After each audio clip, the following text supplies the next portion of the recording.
1년 6개월 만에 야외 마스크 의무가 해제된 첫날이었지만 대부분의 시민들은 여전히 마스크를 착용했습니다. 마스크를 벗는 게 어색하거나 남의 이목에 신경 쓰인다는 반응이었습니다. 윤석열 정부 내각에 대한 후보자 인사청문회가 오늘부터 시작됐습니다. 한덕수 총리 후보자 청문회에서는 김앤장 고액 고문료, 론스타 지원, 배우자 그림 의혹 등을 놓고 공방이 벌어졌습니다. 지방선거가 딱 30일 앞으로 다가온 가운데 선거전이 치열해지고 있습니다. 곳곳에서 현수막에 뒤덮인 건물까지 등장하고 있습니다. 너무 화려하잖아요. 저런 거 다 낭비잖아요. 조금 적게 걸어도 되는데 저런 거를 조금 아껴서 이렇게 없는 시민들한테 조금 도와줘도 되지 않느냐. 숨진 지 한 달 만에 발견된 서울 창신동 모자가 지난해 말 종로구청에 극심한 생활고를 호소한 것으로 드러났습니다. 하지만 구청은 긴급 지원 신고를 하지 않았습니다.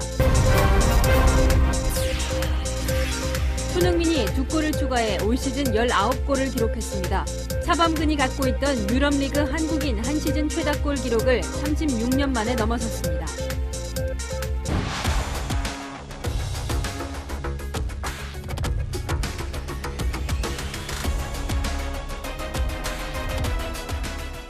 뉴스 시작합니다. 저는 동정민입니다. 윤석열 정부 1기 내각 인사청문회가 시작이 됐습니다.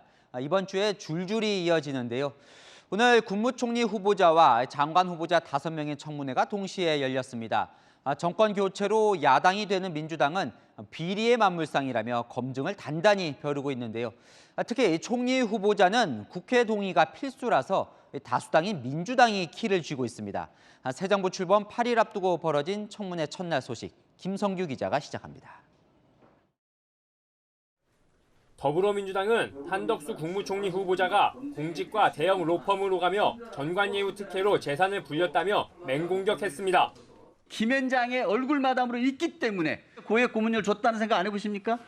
최근 4년간 김앤장에서 약 20억 원의 고문료를 받은 것에는 몸을 낮췄지만 민주당의 공격에는 적극 반박했습니다. 국민의 눈높이로 보면 조금 제가 송구스러운 그런 측면은 있다, 이렇게 말씀드리겠습니다. 과거 관직을 팔아 돈을 벌었다면 최소한 다시 공직을 맡을 생각은 버려야 한다고 저는 생각합니다.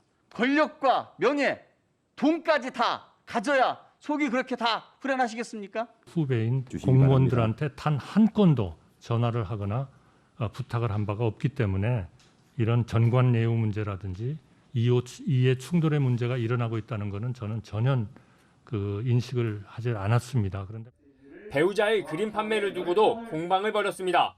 아마추어 작가인데 그림을 10여 점 팔아서 1억 원을 갖다가 수입을 올렸다고 그러더라고요. 대기업 오너가 개인 도로 산 것도 아니고. 만약 저의 덕을 보려고 했다면 제가 공직에 있을 때 전시회를 했을 겁니다. 지난 2014년 정부와 론스타 간 소송 과정에서 한 후보자가 론스타에 유리한 진술을 했다는 의혹을 놓고는 설전을 벌였습니다. 우리 후보자께서 국민, 국회, 언론 모두가 너무 지나치게 국수주의적이다 이렇게 발언한 것은 론스타 측에 굉장히 유리한 그런 진술로 생각이 됩니다. 의원님, 정말 그거는 잘못 이해하신 겁니다. 국민의힘은 한 후보자를 옹호하며 총리 인준 키를 준 민주당에 협조를 구했습니다. 채널A 뉴스 김성규입니다. 오늘 청문회에선 추경호 경제부총리 후보자와 원희룡 국토부 장관 후보자 모두 임대차 3법 당장 폐지는 어렵다고 밝혔습니다. 후보 시절 당선인은 가장 시급한 부동산 과제로 이 3법 폐지를 꼽았었지만 일단은 신중하게 접근하겠다는 건데요. 오늘 국토부 장관 청문회장을 뒤덮은 건 이 정작 정책보단 주방장 특선 요리 오마카세였습니다. 박재희 기자입니다. 2020년 7월 세입자 보호를 명목으로 시행됐지만 오히려 전셋값이 치솟는 부작용이 나타난 임대차법. 임대차 3법에 대해서는 저는 사실은 거의 폐지해 갖고 온 근본적인 개선을 했으면 하는 생각을 갖고 있습니다. 원희룡 국토교통부 장관 후보자는 당장 폐지하기보다는 단계적 법 개정에 무게를 실었습니다. 오는 7월이면 법 시행 2년째로 더 이상 갱신 청구권을 못 쓰는 만큼 전셋값이 한 번에 폭등할 것이란 우려가 있지만 예상보다 시장이 안정적이기 때문입니다. 그러면서 먼 후보자는 집값 하향 안정화가 단기 목표라고 강조했습니다. 하지만 오늘 청문 회장은 정책 공방보다는 주방장 특선 요리 오마카세가 뒤덮었습니다. 제주 도지사 시절 한 고급 일식집에서 3년간 1,800여만 원의 업무 추진비를 쓴 정황이 나왔기 때문입니다. 후보자께서 오마카세 좋아하시나 봅니다. 좋아하시나요? 2018년 말부터 2년 8개월 동안 비서실에서만 1,618만 8천 원 쓰셨습니다. 단품 메뉴가 딱 2개밖에 없어요. 점심에 7만 5천 원짜리 하고 저녁에 16만 원밖에 없습니다. 17명하고 식사를 하면 어떻게 44만 원이 나옵니까? 이거 김영란법 위반이죠. 같은 날 6차례 결제도 있다며 쪼개기 카드깡 의혹도 제기했습니다. 하지만 원 후보자는 전적으로 공적 업무에 사용했다며 떳떳하다고 맞받았습니다. 지사님, 사모님은 사용하신 적 있습니까? 구경도 안 했습니다. 자택으로 음식을 배달시켜서 법인카드를 사용하신 적 있습니까? 한 번도 없습니다. 그럼 이 법인카드 사용에 대해서 법적으로 문제가 있습니까? 그달의 집행 내역을 인터넷에 다 공개를 했습니다. 채널A 뉴스 박재입니다. 아빠 찬스 의혹에 휩싸인 정호영 보건복지부 장관 후보자 청문회가 내일인데요. 이 역시 논란이 좀 될 것 같습니다. 정 후보자 딸이 서울대 재학 시절 장학금을 받았는데 당시 기준을 보니 가계 형편이 곤란한 학생이 우선 대상이었습니다. 당시 정 후보자는 월세로만 2천만 원 넘게 받고 있던 때입니다. 배유미 기자의 단독 보도입니다. 정호영 보건복지부 장관 후보자 딸은 서울대 3학년 재학 중이던 지난 2015년 2학기 총 동창회가 운영하는 장학재단 관학회로부터 299만 6천 원의 장학금을 받았습니다. 그런데 이 장학금은 형편이 어려운 학생을 우선해 지원하는 장학금이었던 걸로 나타났습니다. 더불어민주당 김원희 의원실이 교육부로부터 받은 2015년 2학기 관학회 장학생 선정계획에 따르면 정 후보자 딸 같은 일반 장학생의 경우 성적이 우수하나 가계 형편이 곤란한 3학년 학부생으로 소득 6에서 8분의 1을 우선 추천한다고 규정돼 있습니다. 당시 한국장학재단의 국가장학금 소득 기준에 따르면 월 가구소득 세전 605만 원에서 855만 원 사이에 해당합니다. 정 후보자의 당시 연봉은 1억 6,500만 원 이상으로 세전 월 평균 1,375만 원 정도입니다. 게다가 계약서에 따르면 정 후보자는 아버지에게 상속받은 건물에서 매달 2,300만 원씩 월세도 받고 있었습니다. 정 후보자 측은 관학회의 등록금 장학금은 성적 등을 고려하고 생활비 장학금은 가정 형편 등을 우선 고려하는 걸로 알고 있다며 정 후보자 딸은 등록금 장학금을 수령했다고 해명했습니다. 자녀 두 분 의혹 관련해서 맞습니다. 예, 정문회에서 이야기하겠습니다. 수고 많으십니다. 관학회 측은 2015학년도 당시 추천 서류 등 자료가 남아있는 게 없다고 밝혔습니다. 채널A 뉴스 배유미입니다. 이제 딱 30일 앞으로 다가온 지방선거 소식 전해드립니다. 더불어민주당과 국민의힘이 17개 광역자치단체장 대진표를 완성했습니다. 경기와 충청 지역 승부가 관건입니다. 안보겸 기자가 취재했습니다. 여야는 6일 지방선거에서 맞붙을 17개 광역자치단체장 대진표를 확정하고 선거전에 돌입했습니다. 민주당과 국민의힘 모두 과반이 넘는 최소 9곳에서 승리하겠다는 목표입니다. 민주당은 호남 지역 3곳과 세종, 제주 지역에 승리를 자신하고 있습니다. 대선에서 승리한 경기와 인천은 물론 충청권 2곳과 강원도 지킬 수 있다고 전망합니다. 국민의힘은 서울과 부산을 비롯한 영남 지역 4곳의 승리를 확신하는 분위기입니다. 여기에 대선에서 승리한 강원과 충청은 물론 인천과 경기도 가져올 수 있다고 보고 있습니다. 결국 여야 모두 경기와 충청권을 최대 승부처로 보고 있는 겁니다. 박빙 승부가 예상되는 경기 지역은 김동연 전 경제부총리와 김은혜 전 의원이 맞붙어 이재명 대 윤석열 대리전 양상입니다. 충북에는 노영민 전 대통령 비서실장과 김영환 전 의원, 충남에는 양승조 현 지사와 김태흠 전 의원이 각각 맞붙습니다. 대선 패배의 아픔을 딛고 선출된 이 후보들이라 각오가 더욱 새롭습니다. 철저한 반성을 다져서 혁신 지방자치로 국민께 다가가겠습니다. 향후 4년간 윤석열 정부에서 중앙정부와 호흡을 맞춰서 지역 발전을 이끌 수 있는 적임자들을 국민들께 추천드리고자 합니다. 윤석열 정부 출범 22일 만에 치러지는 선거인 만큼 새 정부의 첫 시험대가 될 것이란 관측입니다. 채널A 뉴스 안보겸입니다. 네, 지방선거 최대 승부처가 될 수도권 민심도 살펴보겠습니다. 서울은 국민의힘 소속 오세훈 서울시장이 송영길 전 민주당 대표를 오차 범위 밖에서 앞서고 있고 경기와 인천은 접점입니다. 이민찬 기자가 정리했습니다. 먼저 서울입니다. 6일 지방선거에서 민주당 송영길 전 대표, 국민의힘 오세훈 서울시장 중 누구에게 투표할지 물었습니다. 오 시장이 송 전 대표와의 격차를 21.9%포인트, 12%포인트 벌리며 오차 범위 밖에서 앞섰습니다. 오 시장은 서울 전 지역에서 송 전 대표를 앞선 것으로 나타났습니다. 이 조사 결과를 연령별로 좀 더 자세히 봤습니다. 오 시장 40대를 제외한 전 연령에서 송 전 대표보다 높은 지지를 받았습니다. 이 윤석열 당선인과 이재명 전 경기지사의 대리전이라고 불리죠. 경기도는 초박빙 양상입니다. 민주당 김동연 전 경제부총리와 국민의힘 김은혜 전 의원 모두 오차 범위 내 접전 양상입니다. 지역별 지지율은 엇갈렸습니다. 2030 세대가 많은 고양시 등 경기 서북부는 김동연 전 부총리가, 이 농촌이 포함된 동북부는 김은혜 전 의원이 높은 지지를 받았습니다. 집값 안정 등 부동산 대책이 수도권 차기 단체장의 역점 추진 과제로 꼽힌 만큼 부동산 공약이 승패를 좌우할 것이란 전망이 나옵니다. 대선 직후 치러지는 지방선거 아니겠습니까? 악화된 부동산 관련 민심이 지속적으로 영향을 미칠 수밖에 없는 상황이죠. 4년 만에 재대결을 펼치는 인천시장 후보 선호도 조사에선 민주당 소속 박남춘 시장이 36.3%, 국민의힘 유정복 전 시장은 41.5%로 오차 범위 내 접전입니다. 결국 10% 안팎의 부동층의 표심이 누구에게 향하느냐에 따라 수도권 민심의 향배를 가릴 것으로 보입니다. 채널A 뉴스 이민찬입니다.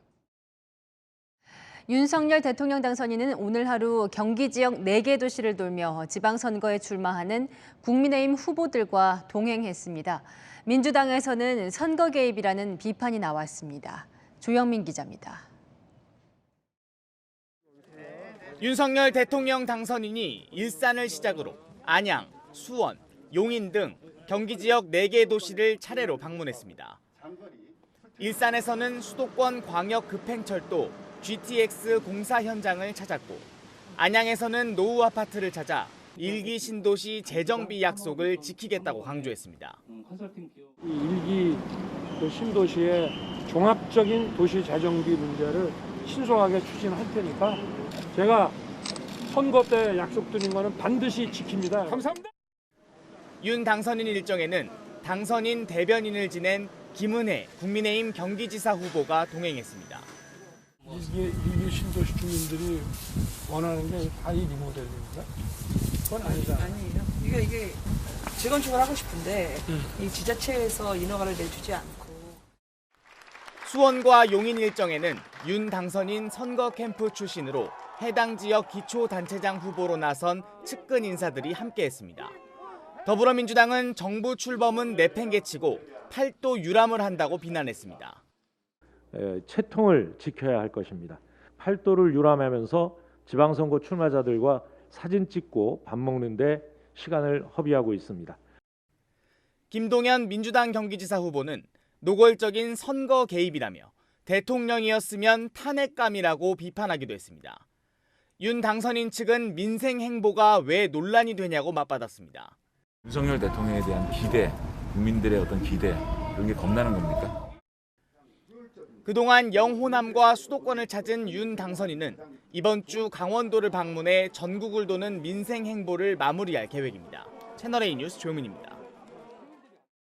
자, 문재인 대통령의 임기 말 사면은 없을 것으로 보입니다. 이명박 전 대통령을 비롯해 측근까지 여러 인물이 거론돼 왔는데요. 결국은 이 부정적인 여론의 부담이 컸던 걸로 보입니다. 최성 기자입니다. 문재인 대통령이 이명박 전 대통령은 물론 김경수 전 경남지사, 이재용 삼성전자 부회장에 대한 사면을 하지 않을 가능성이 높아졌습니다. 청와대 고위 관계자는 공식적으로 사면 관련 논의가 이루어지지 않았다면서 남은 물리적 시간을 감안하면 사면이 어려워진 상황이라고 말했습니다. 문 대통령이 내일 임기 마지막 국무회의를 주재하는데 하루 전날까지도 법무부 사면심사위원회에 소집 통보가 전달되지 않았습니다. 사면을 위한 임시 국무회의를 개최할 수도 있지만 현재로선 가능성이 낮다는 게 청와대 설명입니다. 사면에 대한 부정적 국민 여론이 영향을 미쳤다는 분석입니다. 한국사회여론연구소 여론조사에 따르면 이명박 전 대통령 사면에 대해 찬성한다는 의견은 40.4%, 반대한다는 의견은 51.7%였습니다. 같은 조사에서 김경수 전 경남지사의 경우 사면 찬성이 28.8%, 사면 반대가 56.9%였습니다. 이재용 삼성전자 부회장의 경우 사면 찬성이 사면 반대보다 높기는 했지만 일괄적으로 사면을 하지 않는 쪽으로 가닥을 잡은 것으로 보입니다. 앞서 문 대통령은 국민 여론을 감안해 사면 결정을 내리겠다는 뜻을 여러 차례 밝힌 바 있습니다. 이 사면은 사법 정의를 보완하는 그런 이제 그 차원에서만 행사되어야 한다고 생각을 합니다. 국민들의 지지 또는 공감대 여부가 여전히 우리가 따라야 할 판단 기준이라고 생각합니다. 일각에선 검수완박 법안을 공포해야 하는 상황에서 사면까지 단행하는 것이 정치적 부담이 됐을 거라는 분석도 나옵니다. 채널A 뉴스 최선입니다. 요즘 건물에 붙은 이 후보자들 홍보 현수막 보면 지방선거가 코앞이구나 느끼게 되는데요. 워낙 크다 보니까 미관도 해치고 특히 입주민들이 답답하다는 원성이 큽니다. 일반 광고 현수막과 달리 규제가 없다는데요. 현장 카메라 정다은 기자가 취재했습니다. 6일 지방선거가 이제 한 달 앞으로 다가왔습니다. 출마 후보가 많다 보니 유권자들에게 후보를 알리기 위한 각종 홍보물도 총동원됐는데요. 홍보물 홍수 속에 불편함을 호소하는 목소리도 나옵니다. 현장으로 가서 들어보겠습니다. 도심 곳곳에서 선거 현수막 명당을 차지하기 위한 경쟁이 치열하게 벌어지고 있습니다. 아예 건물 3면을 현수막으로 감싼 곳도 있고 한 건물에 대형 현수막 10개가 붙은 곳도 있습니다. 여야 후보 현수막이 줄지어 걸려 있기도 합니다. 건물 안으로 들어가 봤습니다. 알록달록한 현수막이 창문을 온통 가리고 있습니다. 시민 반응은 엇갈립니다. 현수막은 붙이는 게 맞는 것 같아. 지나다니면서 먼저 보고 인쇄물 오는 거 보고 그러면 빨리 우리가 이해할 수 있는 것 같아요. 너무 화려하잖아요. 저런 거 다 낭비잖아요. 조금 적게 걸어도 되는데 저런 거를 조금 아껴서 이렇게 없는 시민들한테 조금 도와줘도 되지 않느냐. 시각 공해라는 지적과 함께 불편을 호소하는 목소리도 나옵니다. 햇빛도 안 들어오고 지금 감옥 갖고 너무 힘들다. 너무 미안하다고는 하세요. 환기가 안 된다고 생각을 해보세요. 새로 오시는 분들도 전화로 위치가 어디냐 못 찾겠다라고 하시는 분도 계셨고. 피해를 보더라도 세입자 입장에선 손쓸 수가 없습니다. 공직선거관리법에 따라 거리 현수막은 수량과 크기 제한을 받지만 선거사무소가 있는 건물에 붙이는 현수막은 이런 제한이 없습니다. 반면 일반 광고 홍보 현수막은 5개 광고물법에 따라 엄격한 규제를 받습니다. 선거사무소 관계자는 건물주나 관리사무소와 사전 협의를 거친 만큼 문제가 없다고 말합니다. 관리사무실에 가서 관리 회장하고 계약을 해서 계약한 만큼 그만큼을 세를 내가지고 달아야 되는 거예요. 교육감 선거와 함께 치러지는 전국 동시 지방선거는 총선에 비해 후보자가 많아 선거 홍보물도 많을 수밖에 없습니다. 지난 지방선거 후보자도 총선에 비해 6배 많았습니다. 문제는 선거가 끝난 뒤에도 이어집니다. 대부분 현수막이 그대로 폐기되기 때문에 환경오염의 원인이 된다는 겁니다. 올해 이 두 번의 선거에서 발생한 이 선거 홍보물로 인한 온실가스 배출량이 일회용 컵 5억 4천만 개에 달하는 온실가스 배출량과 같다라고 추정했습니다. 한 번 쓰고 버리는 현수막 대신 온라인 중심 선거운동을 독려하자는 목소리도 나오지만 고령층 유권자나 인지도 낮은 정치 신인에겐 불리하다는 우려도 있습니다. 친환경적이면서도 유권자에게 쉽게 다가갈 수 있는 선거운동 방법을 모색해야 한다는 지적입니다. 현장 카메라 정다은입니다.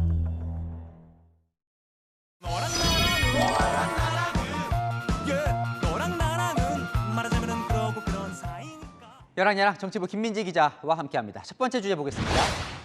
청문회 슈퍼위크가 시작됐습니다. 네, 오늘부터 윤석열 내각 청문회가 본격적으로 이제 시작이 됐는데요. 이제 곧 야당이 되는 민주당 마치 취조를 방불케 했습니다. 아까 후보자님 선서하셨죠? 예. 만약에 허위 사실을 말씀드리면 압수수색 당할 수도 있습니다. 오등동 공원 개발은 원 후보님의 측근과 지인들과 이웃 사촌들이 스크럽 짜고 해먹은 사업이라는 이런 국민적 의혹이 있습니다. 이 월세가 거의 집값하고 맞먹습니다. 이런 금액을 월세로 받으면은 피의자의 후보자의 공직 부분하고 이건 무슨 대가성이 있지 않나. 여야가 뒤바뀐 모습이 아주 흥미롭던데요. 네. 야당들은 늘 자료 제출 안 한다고 호통치잖아요. 네, 민주당도요. 이 상임위마다 자료 제출이 미비하다 이렇게 호통을 쳤습니다. 과거의 언행도 공격의 단골 소재죠. 모든 자료에 대해서 어떠한 조건도 없이 제공할 것을. 자료를 제출하면 끝날 일입니다. 벌써부터 자신의 명언을 저버리는 겁니까? 본인이 쓴 칼럼에 조국 대신 박보균을 넣어봤어요. 저는 떳떳합니다. 뒤돌아보시기 바랍니다. 남의 가족 그렇게 함부로 욕하는 거 아닙니다. 오늘 청문회에서는 부처와는 관련이 없는 현안 질의에 당황하는 장면도 있었습니다. 검수완박 어떻게 생각하세요? 여기에서 검수완박도 다릅니까? 여성가족부 폐지에 찬성하십니까? 반대하십니까? 제가 말씀드린 아니, 묻지 마시고 그냥. 네, 다음 주제 넘어가 보겠습니다. 네, 돈 이렇게 내기하는 놀이를 짤짤이라고 하는데 이게 왜 나왔을까요? 최강욱 민주당 의원 측이요. 어떤 의혹을 해명하는 과정에서 저 단어를 사용한 것으로 전해졌는데요. 최근 민주당 법사위원들이 청문회 논의를 위해서 비공개 온라인 회의를 개최했다고 합니다. 그런데 한 남성 의원의 얼굴이 보이지 않자 최강욱 의원은 얼굴이 안 보인다, 숨어서 뭘 하느냐라고 물으면서 이 성적인 행위를 암시하는 듯한 표현을 쓴 것으로 알려졌는데요. 참석자들 일부가 불쾌해한 것으로 전해집니다. 그 해명 과정에서 저 짤짤이라는 단어가 나왔다는 거죠? 네, 최 의원 측은 학교 다닐 때처럼 숨어서 짤짤이 하는 것 아니냐는 뜻으로 말한 것이다 이렇게 설명을 했는데요. 이후 최 의원이 직접 입장문을 내고 가벼운 농담에 불과한 발언이 취지가 왜곡돼서 보도됐다면서 참석자들에게 불쾌감을 느끼게 해서 유감이다라고 했습니다. 국민의힘은요, 해명이 더 가관이라면서 안희정, 오거돈, 박원순 사태를 겪고도 전혀 학습된 게 없다고 지적했습니다. 박지현 민주당 비대위원장은 징계 논의에 착수한 것으로 전해졌습니다. 네, 마지막 주제 넘어가 보겠습니다. 징계 이중잣대, 이틀 전 배현진 의원 발언의 후폭풍이 오늘까지 이어졌어요. 네, 국회 본회의 발언 중에 박병석 의장을 앙증맞다고 표현해서 논란이 일었죠. 오늘도 민주당은 거세게 반발했습니다. 당신의 그 앙증맞은 몸을 저희 국민의힘 의원 위로 밟고 지나가기 위해서 부득발로 저희 여성들을 걷어차며 징계안 상정 등 적법한 후속 조치를 밝혔습니다. 근데 이제 국민의힘은 저 조치가 이중잣대라고 주장을 하더라고요. 네, 과거 박병석 의장을 향해서 GSGG라는 표현으로 비하한 김승원 의원의 사례를 꺼내들면서 일부 발언을 트집 잡는 치졸한 행태를 벌이라고 비판했습니다. 그러니까 당시에 이제 동물에 빗댄 욕설이라는 논란이 있었는데 김승원 의원은 이게 징계를 받지는 않았었죠. 네, 심지어 GSGG가 욕설이 아닐 것이라며 옹호하는 말도 나왔었죠. 저는 김성원 의원을 개인적으로 잘 알고요. 굉장히 이제 점잖은 분이고 아주 바른 정치인입니다. 정치권에서 잘못을 따지는 기준은 내 편이냐 네 편이냐라고 해도 과언이 아닐 것 같습니다. 국회에서 징계를 한다고 해도 솜방망이 아니면 내로남불이니까 이 신뢰가 잘 안 가긴 합니다. 네, 여랑야랑이었습니다.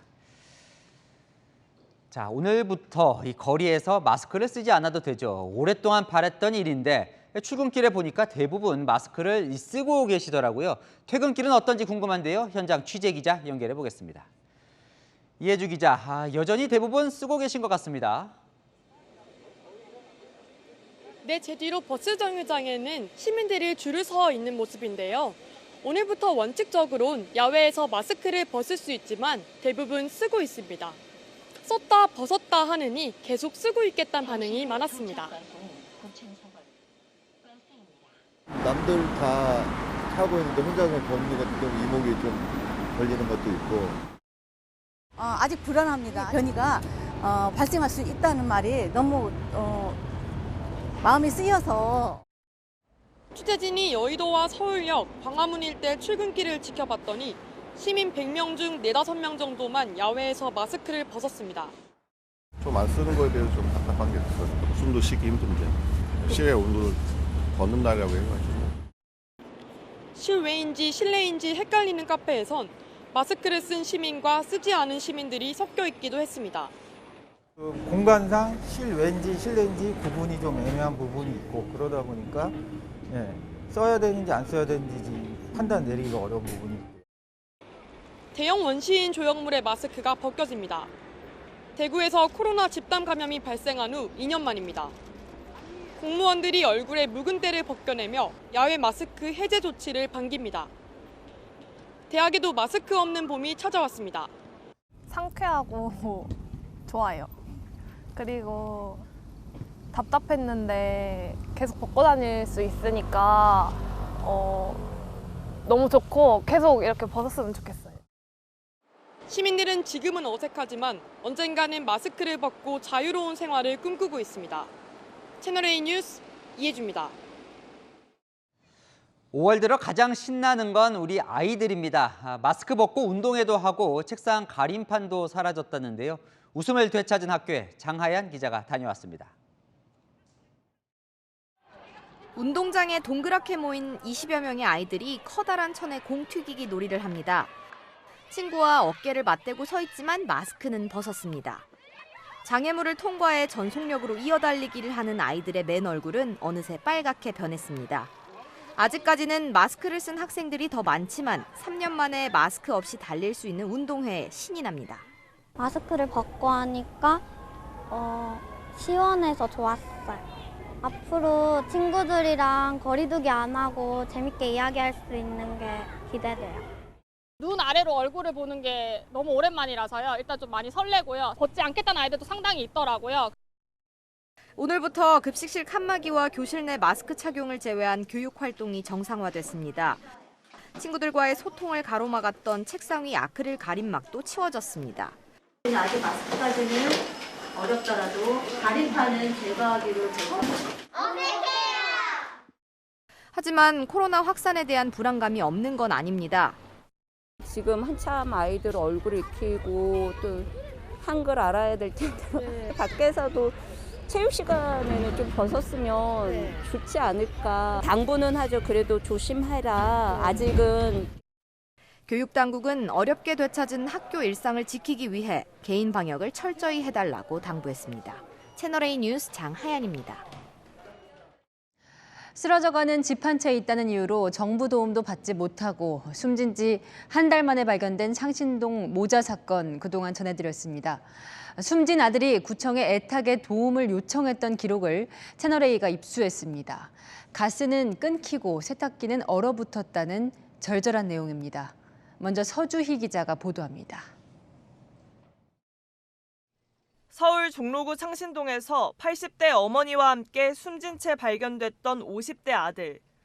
아들은 지난해 12월 29일 종로구청으로 전화를 걸었습니다. 당시 상담을 기록한 초기 상담 내역입니다. 어머니의 기초노령연금이 수입의 전부일 뿐 소득 활동 없이 어머니를 모시며 살고 있다고 말합니다.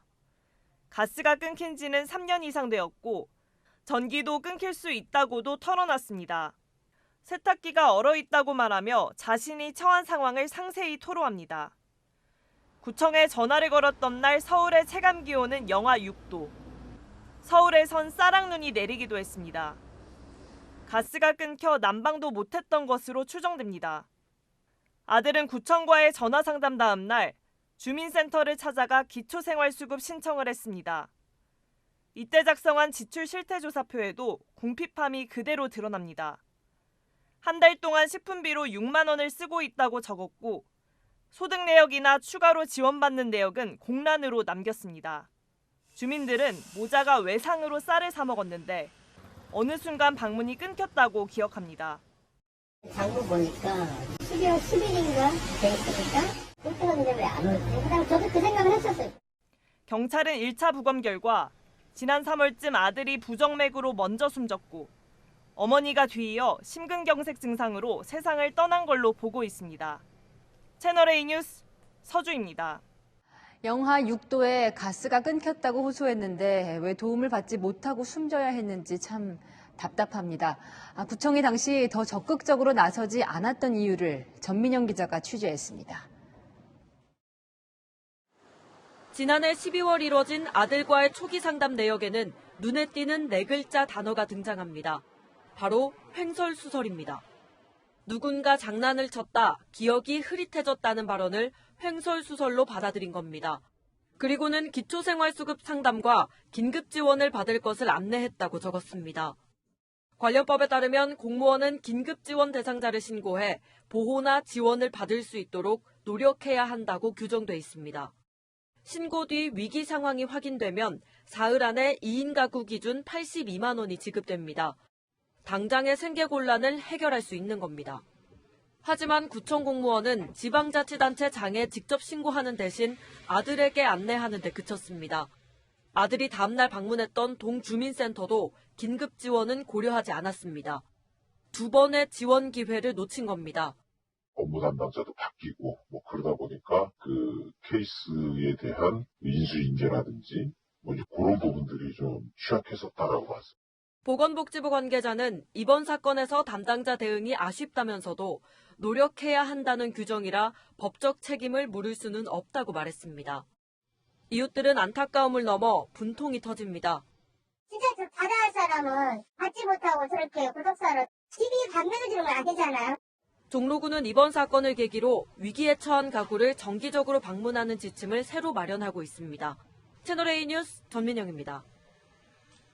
요즘 힘든 자영업자들이 참 많은데 식당에서 술과 안주를 먹고는 도주하는 이른바 먹튀 사건이 잇따르고 있습니다. 상인들은 돈보다 마음의 상처가 더 크다고 말합니다. 백승현 기자가 취재했습니다. 서울 도봉구에 있는 호프집. 중년 여성이 옷옷을 들고 일어나 남성에게 무언가 말하더니 가게 뒷문으로 나갑니다. 조금 뒤 남성도 겉옷을 챙겨 입고 따라 나섭니다. 두 사람이 호프집에 들어온 건 지난달 27일 오후 9시 반쯤. 1시간 동안 술과 노가리 16,000원어치를 먹고는 계산도 하지 않고 사라졌습니다. 옆으로 지나가면서 화장실 비번이 뭐였더라 이런 식으로 얘기하면서 그냥 지나갔다고 하더라고요. 근데 이제 제 알바생이 이제 좀 뭔가 느낌이 좀 쎄했대요. 비교적 소액 사건이지만 사장은 절망감을 느낍니다. 지난 2년간 단 한 명의 손님도 받지 못하고 문을 닫은 적도 여러 번. 언젠가 다시 일어나겠지. 언젠가 다시 잘 되겠지. 좀 그런 생각으로 계속 버텼었거든요. 이번 사건으로 사람에 대한 믿음마저 무너져 내렸습니다. 비슷한 손님이 또 있을까 봐 화장실을 지켜보는 자신을 발견한 겁니다. 담배 피는 척하면서 나가가지고 화장실 쪽으로 이렇게 내가 쳐다보게 되고 그냥 계속 그런 게 계속 노이로제처럼 이제 박혀 있다 보니까 이제 그게 제가 너무 한심하고 어이없고 좀 비참하더라고요. 좀 그런 것. 신고를 받고 출동한 경찰은 딱한 사정을 접하고는 도주한 남녀를 찾기 위해 술병에 남긴 지문까지 채취했습니다. 지난달 13일엔 수원의 선술집에서 남성 3명이 15만 원어치 술과 안주를 먹고 달아나기도 했습니다. 있는 대출 없는 대출 다 받았었죠. 뭐 열심히 해보겠다고 하는데 아침부터 새벽까지 하는데 그러니까 더 막 열불이 끓어오르는 거죠. 거리두기 해제에 재기를 꿈꾸는 자영업자들. 일부 축에게 양심불량은 이런 기대에 찬물을 끼얹고 있습니다. 채널A 뉴스 백승현입니다.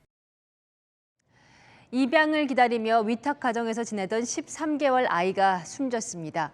의료진이 멍과 화상 흔적을 발견해 학대가 의심된다고 신고했는데 보호자들은 일단 부인하고 있습니다. 김호영 기자입니다. 아파트 단지로 구급차가 들어옵니다. 곧이어 경찰차도 도착합니다. 잠시 후 들것과 함께 엘리베이터에 타는 구급대원들. 하얀 옷을 입은 아이가 누워 있습니다. 보호자로 보이는 남성은 두 손을 모은 채 아이를 바라보고 여성은 다급하게 휴대전화를 만집니다. 아이는 심폐소생술을 받으며 병원으로 이송됐지만 결국 숨졌습니다. 아기가 숨을 안 쉰다, 뭐 이런 내용으로 신고가 됐어요. 현장 도착했을 당시에 신정지 상태였습니다. 생후 13개월 아이가 숨을 쉬지 않는다는 119 신고가 들어온 건 오늘 새벽 2시쯤. 병원에서 아이를 살핀 의료진이 학대를 의심해 경찰에 신고했습니다. 몸에 멍자국과 화상이 있었던 겁니다. 보호자들은 아이가 입양될 때까지 일정 기간 돌봐주는 위탁 부모였습니다. 보호자들은 우유를 먹여 재웠는데 토하고 다시 잠들면서 의식을 잃었다며 화상은 어제 오전 목욕을 시키다 생긴 상처라고 말한 것으로 전해졌습니다. 보호자들은 수년간 8명의 아이를 위탁받아 돌봐온 것으로 알려졌습니다. 입양기관 관계자는 매달 모니터링을 했지만 이상 징후는 발견되지 않았다고 밝혔습니다. 보호자들은 오늘 경찰 조사에서 학대를 부인하는 취지로 진술했습니다. 채널A 뉴스 김호영입니다. 함께 살던 지적 장애인을 살해하고 암매장한 20, 30대 남녀 4명이 구속됐습니다. 경찰은 지속적인 폭행이 있었던 것으로 보고 있습니다. 조현진 기자가 보도합니다. 김포의 한 야산 등산로 입구에 흙이 깊게 패여 있습니다. 지난달 20일 백골 상태의 시신이 발견된 곳입니다. 지난달 주민이 나무를 캐던 중 부패한 시신을 발견하고 경찰에 신고했습니다. 지문으로 신원을 파악했더니 지적장애인인 28살 남성이었습니다.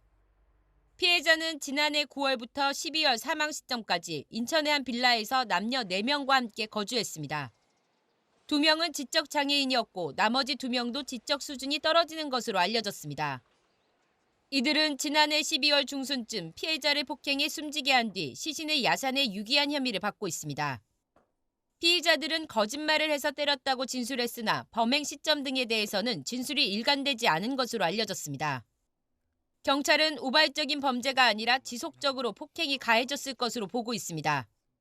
추가 이제 진술을 받고 집 나간 시점하고 사망 시점하고 발견 시점이 이제 어느 정도 특정이 되니까 그 4개월 동안 어떤 일이 있었는지 이 부분을 이제 추가로 조사하고 있는데 경찰은 피해자의 부검을 의뢰하고 피의자들을 상대로 범행 동기 등을 추궁하고 있습니다. 채널A 뉴스 조현진입니다.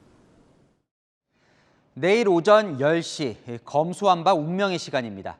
국회에선 본회의 법안 통과가, 청와대에선 문재인 대통령 마지막 국무회의가 예고돼 있습니다.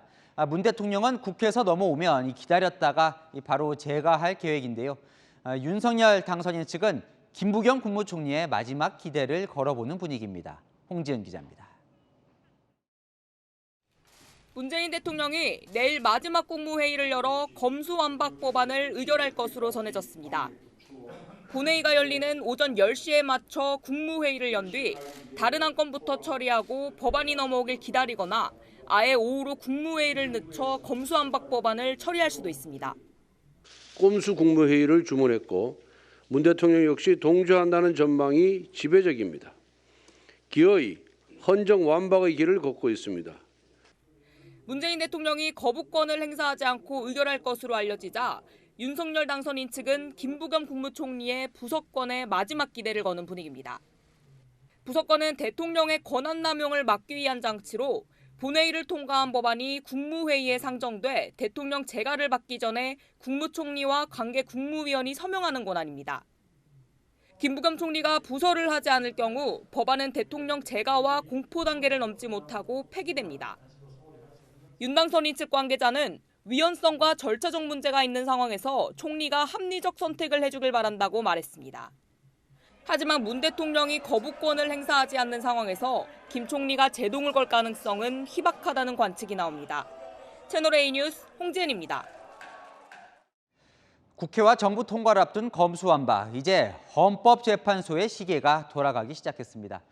국민의힘이 제기한 권한쟁의 심판 청구 심리가 오늘부터 시작됐습니다. 김민군 기자입니다. 국민의힘이 검수완박 법안 처리에 문제가 있다며 헌법재판소에 권한쟁의 심판을 제기한 건 지난달 29일.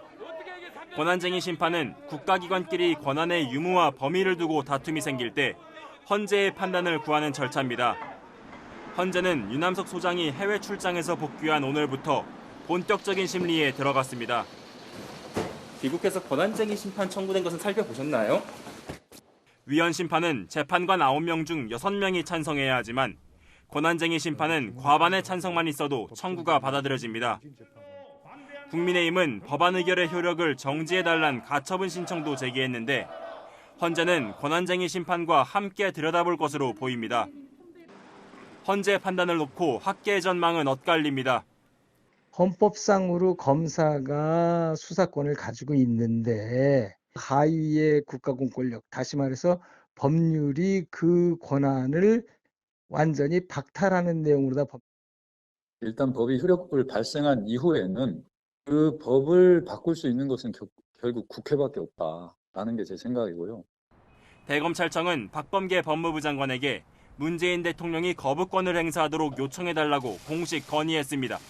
채널A 뉴스 김민곤입니다. 무혐의 결론을 내린 경찰에게 검찰이 보완 수사를 요구한 사건이죠.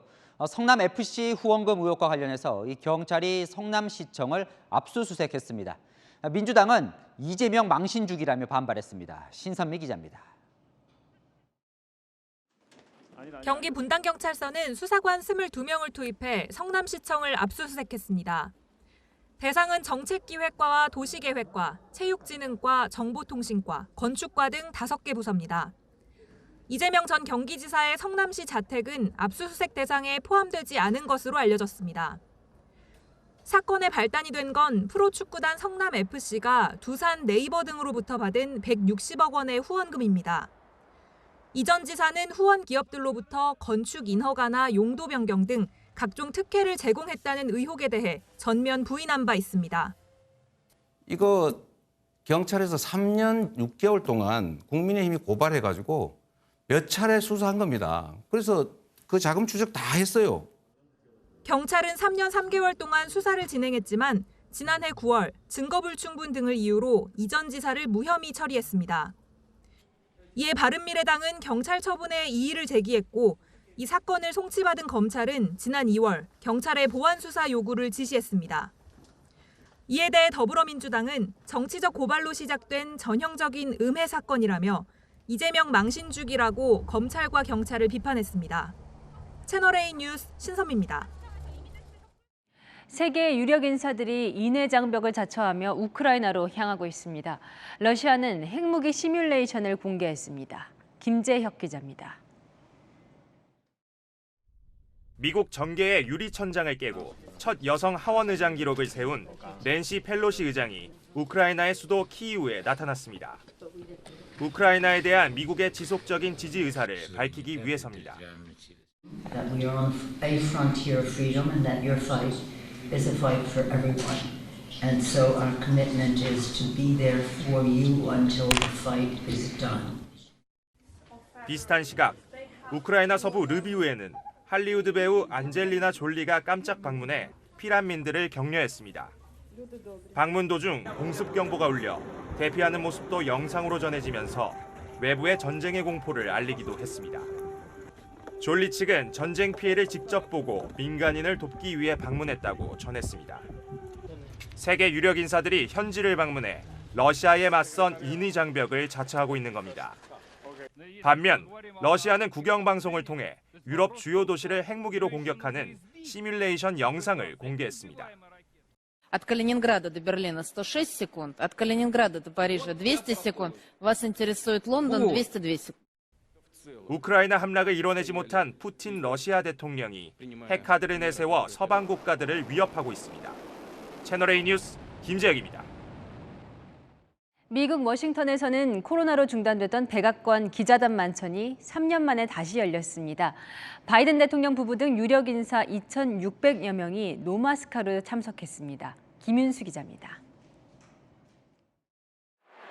연회장을 가득 메운 수천 명의 사람들. 2019년 이후 코로나 사태로 중단됐던 백악관 출입 기자단 만찬이 3년 만에 다시 열렸습니다. Ladies and gentlemen, welcome to the White House Correspondents' Dinner. 대부분 마스크를 쓰지 않았지만 백신 접종 증명과 코로나 음성 확인 절차를 거쳤습니다. We're here to show the country that we're getting through this pandemic. 1924년부터 미국 현직 대통령은 언론 자유를 지지하는 의미로 이 행사에 참석해왔습니다. 바이든 대통령도 관례에 따라 풍자가 담긴 연설을 이어갔습니다. I'm really excited to be here tonight with the only group of Americans with a lower approval rating than I have. 역대 최고령 대통령으로서 셀프 디스도 펼쳤습니다. The very first president to attend the White House Correspondents' Dinner was Calvin Coolidge in 1924. I'd just been elected to the United States Senate.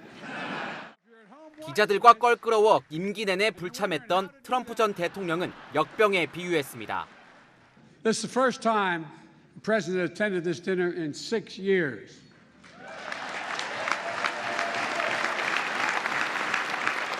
It's understandable. We had a horrible plague followed by 2 years of COVID. 바이든 대통령은 허위 정보가 민주주의에 독이 되고 있다며 언론의 역할이 중요해졌다고 강조했습니다. 채널A 뉴스 김윤수입니다. 무서운 물가 때문에 지갑 열기가 겁이 납니다. 대형마트들이 한우나 킹크랩 등 비싼 식품에 대해 30-40% 할인 공세에 나섰습니다. 김유빈 기자가 보도합니다. 대형마트의 축산 코너. 30% 할인 소식에 한우 제품을 유심히 살펴봅니다. 한꺼번에 사가려는 소비자들도 있습니다. 냉동실 넣어놨다 이런 수건 같은 거는 이렇게 해놨다 먹으면 되잖아. 대형마트 3사가 최근 일제히 한우 가격 할인에 나섰습니다. 적게는 30%, 많게는 40%까지입니다. 달걀, 채소, 수산물까지 식품 물가가 연일 치솟는 상황에서 조금이라도 싼 것을 찾아다니는 소비자들을 공략한 겁니다. 할인에도 부담되는 건 여전하지만 할인해서 뭐 2,310원이잖아요. 네네. 한우는 보통 4,000~5,000원 할 텐데. 할인해도 부담된다. 네. 외국인들도 관심을 보입니다. Different taste than what we're used to in America, but yeah, we like Korean beef. The price, it would definitely be nice if the price would come down a little bit. 러시아의 우크라이나 침공 여파로 가격이 치솟은 수산물도 할인 대상입니다. 비싸기로 유명한 러시아산 킹크랩도요, 30% 할인된 가격에 내놨습니다. 거리두기 해제로 시식 코너까지 부활하면서 대형마트들은 손님들의 방문을 더 기대하는 분위기입니다. 주말에는 많이들 하셨어요. 5월 가정의 달 대목을 앞두고 이러한 공격적인 마케팅이 실제 소비 진작으로 이어질지 주목됩니다. 채널A 뉴스 김유빈입니다. 네이버나 다음 같은 포털 사이트는 자체 알고리즘으로 기사를 배열합니다. 그리고 언론이 쓴 기사로 소비자를 유인해서 돈을 버는 건데요. 이런 구조를 대통령직 인수위가 개선하기로 했습니다. 송찬욱 기자입니다. 대통령직 인수위원회가 포털에서 뉴스를 클릭하면 언론사 홈페이지로 연결되는 아웃링크로의 단계적 전환을 추진하기로 했습니다. 네이버와 다음 같은 포털사가 언론이 생산한 기사로 수익을 내는 구조를 개편하겠다는 겁니다. 기사로 소비자를 유인해서 돈을 버는 구조는 논란이 많은 방식입니다. 언론과 포털은 뉴스 생산에 노력한 만큼 기여한 만큼 이익이 서로 돌아가야 합니다. 댓글을 언론사 홈페이지로 분산시켜 드루킹 사건과 같은 댓글 조작 가능성을 차단하겠다는 의도도 담겼습니다. 인수위는 또 포털 사이트가 언론사 기사를 노출하는 자체 알고리즘 기준도 검증해 결과를 공개하겠다고 밝혔습니다. 포털사마다 알고리즘 투명성 위원회를 설치하도록 해 알고리즘을 통한 여론 왜곡 가능성을 차단하겠다는 뜻입니다. 인수위는 포털의 언론 제휴 계약과 해지를 정하는 뉴스 제휴평가위원회 회의 내용도 일반에 공개하겠다고 밝혔습니다. 채널A 뉴스 송찬욱입니다. 하루에도 계절이 몇 번 바뀝니다. 봄과 여름을 넘나드는데요. 내일은 일교차가 오늘보다 더 커질 전망입니다. 낮과 밤의 기온차가 서울은 12도, 강릉은 15도, 대구는 17도까지 매우 크게 벌어지겠습니다. 나가실 때 봄 재킷이나 카디건을 꼭 챙기시길 바랍니다. 내일 아침 기온 서울이 9도, 대전과 전주 6도에서 출발해 오늘보다 약 2도가량 낮겠고요. 최고 기온은 서울 21도, 강릉 25도로 오늘보다 2에서 9도가량 높겠습니다. 내일 서풍의 기류가 태백산맥을 넘으면서 오후부턴 동쪽 지역에 바람이 매우 강하게 불겠습니다. 하늘은 맑은 가운데 자외선이 강하겠고요. 미세먼지 영향은 없겠지만 꽃가루는 많이 날리겠습니다. 날씨였습니다. 세상을 떠난 창신동 모자는 매달 82만 원 국가 지원을 받을 수 있었습니다. 한 달 식비 6만 원으로 버티던 모자에게는 생명줄과 같았겠죠. 하지만 이 구청도 주민센터도 챙겨주질 않았습니다. 지방선거 한 번 치르는데 1조 원가량이 듭니다. 1조 들여서라도 창신동 모자 살릴 수 있는 구청장 뽑는다면 아깝지 않을 것 같네요. 마침표 찍겠습니다. 내세금 82만 원 갈 곳. 뉴스에이 마칩니다. 감사합니다.